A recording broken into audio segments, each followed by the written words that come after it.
Zimbabwe, a history. The name Zimbabwe is derived from the Shona words Zimba and Mabwe, houses of stone. Today, that is symbolized by the Great Zimbabwe ruins near the present-day town of Masvingo.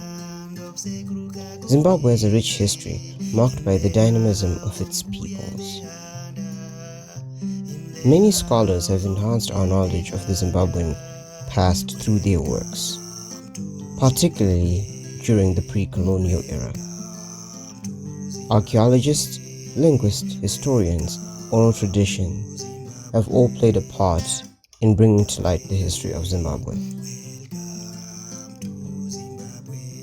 The pre-colonial era is characterized by multi-ethnic society, with the Shangani and Tonga people in the southeastern part of the country, Venda in the south, Tonga in the north, Karanga and Ndebele in the southwest, Zezuru and Korekore in the northern and central parts of the country, Manyika in the east. Scholars tried to lump all these ethnic groups into two large blocks, the Shona and Ndebele, based on their similarities in language, beliefs, and institutions. The relations between these groups were characterized by complexity and fluidity, and were also marked by the conflicts and cooperation. From these ethnic groups emerged big empires such as the Great Zimbabwe, the Mutapa, the Roji, the Torwa, and the Ndebele states. The Great Zimbabwe became a majestic city. The state was well organized and its economic success was based on agriculture and cattle rearing. It garnered a huge wealth through long-distance trading that could go as far as China, India, the Middle East, and West Africa. The local people sold ivory, iron gongs, gold wire, while they imported Persian bowls, Chinese dishes, and glass. The Mutapa state, which followed the Great Zimbabwe, attempted to centralize the power of the Shona-speaking tribes. When the Portuguese arrived in the 16th century, it was the Mutapa state that controlled a vast majority of the territory. Portuguese influences disturbed its governance, which ended up being replaced by the Roji state. These local tribes succeeded in chasing away the Portuguese in the 17th century.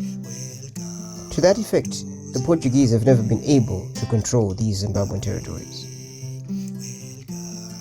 The Roji rulers, however, failed to sustain their governance due to the vastness of their territory, and they later on gave it up to the newcomers, the Ndebele and Gaza from the south.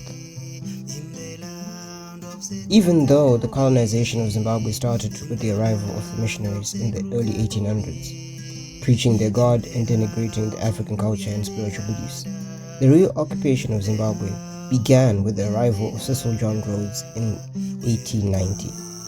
His name was given to Zimbabwe as Rhodesia before its independence in 1980. Cecil John Rhodes invaded Zimbabwe with his company called the British South African Company, BSAC, expropriating the native blacks from their lands and distributing them to new white settlers.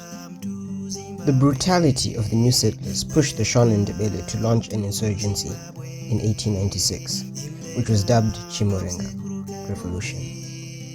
The first Chimurenga was launched due to forced labor and excessive taxation on black locals.